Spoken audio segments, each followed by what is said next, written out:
Can we talk about what attention is for a minute? Like you said, is it focus? And I know when I'm trying to write and my mind wanders, I'm like, okay, I'm going to sit down. I'm ready. I'm going to focus. I'm really motivated. And yet I get three sentences in and I realize I'm thirsty. And then I come back down and I sit down and then I remember that email I didn't send. So is that my attention on the thing that I sat down to do? Sometimes it's a real challenge. Oh, yeah. So can we just talk about Absolutely. attention? What Sure. captures our attention? What is attention? Yeah, yeah. I would say it is a fuel for every single thing we do. That's the first Right. thing. So this foundational capacity of the mind. And at the broadest level, attention just means the brain's capacity to prioritize some information over other information. That's it. Hmm. And then we can start digging into how do you prioritize? Based on what do you prioritize?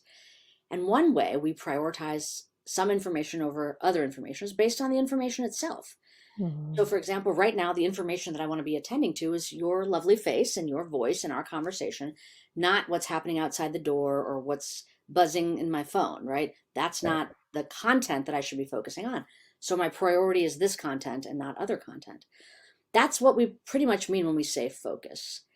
And that we can talk about. I like to use this analogy of that aspect of brain function, sometimes called the orienting system of the brain, as a flashlight. So Ah. wherever we direct that flashlight, we get privileged access to that information. Everything else is darkened away, irrelevant, and not really available to us. So as I'm focusing on you, what's going on in my phone is not going to be available to me. I'm privileging you over the phone. Hmm. That flashlight metaphor is really handy because, like I said, just like an actual flashlight, wherever we direct it, better information.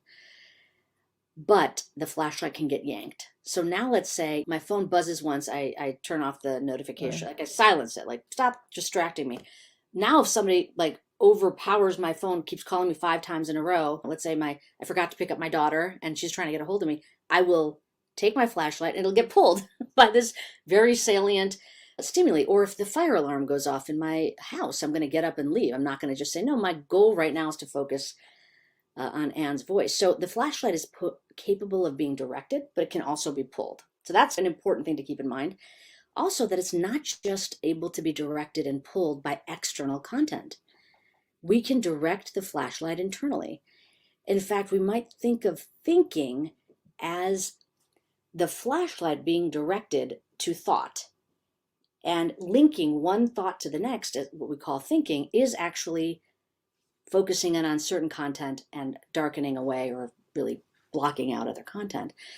And internally as well, the internal flashlight can get yanked. So if I have a very alarming thought, I'm sitting here, oh my gosh, I didn't turn off the stove in my house. It would pull me away from whatever else I was thinking about, and I'd Right. probably go take action. But it was just the thought that triggered the entire shift in what I'm going to orient to. Nothing external happened. It was just the thought arising that did that. So, just to say that flashlight metaphor, very helpful way to think about what focus is and why attention is so beneficial. But it's not the only way that we can prioritize information. Again, with this notion that attention is prioritizing some information over other information. Another way we can prioritize is based on not what it is, but when it's occurring. So now, the present moment is what may be the most important. And this is a brain system called the alerting system. And it's essentially keeping our mind almost the exact opposite of a flashlight. Instead of narrow and focused, it's broad and receptive. And what it's most receptive to is what's unfolding in this moment, not saving it up Okay. for later. So if you're driving down the road and you see a flashing yellow light, you're alert to what's going on around you, maybe something strange traffic patterns, construction, whatever it is. It's not about some distant idea or in the past or something that might occur. It's literally right now. How do I become completely attuned to everything in my environment? Because I don't know what is relevant yet. Right. Sometimes I'll refer to this as like the floodlight, broad, receptive, not privileging, and again, we have an external floodlight, we have an internal floodlight. We can direct that floodlight to everything going on in terms of this emotions, bodily sensations, thoughts, memories arising within us, as well as what's happening in our environment. Just to link it back, we can think of attention as privileging based on content. based on time. And then the third way, most broadly speaking, about attention is prioritizing what's important versus not based on our goals. So, what is the goal of this moment? And is my behavior aligned with that goal? That's something we call executive control, which, as a clinician, you know a lot about people that have problems with executive Right. control. And the metaphor I like to use for this one is like a juggler. So, the juggler's job, just like an executive of a company, is not to only handle one ball at a time in some sense, it's to oversee everything that's occurring, but ensure that whatever's going on right now, that the goals of the organization and the behavior of the organization align. And when they are mismatched, to course correct. So executives that don't do that are not very good leaders. We know that. Right. So um, don't drop the ball is what we would say. Keep all the balls in the air, but you're not actually doing each individual task, you're overseeing it. So that's in the broadest sense what attention is. And I think that the reason I like these metaphors is because we can get a handle on them.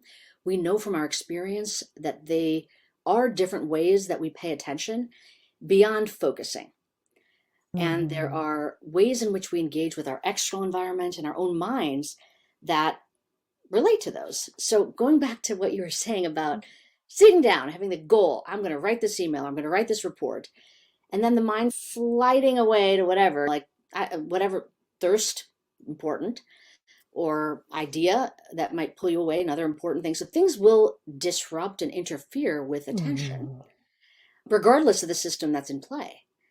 And in some sense, this happens so often that it's now we're at the point where we understand it's the nature of the mind to be distracted in some sense.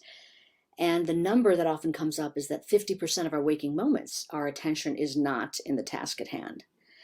But not to fear that, but to be aware of it, so that when we find ourselves distracted away from what we're doing, we can acknowledge, okay, this is the nature of the mind. It's not helping me right now that I'm distracted away.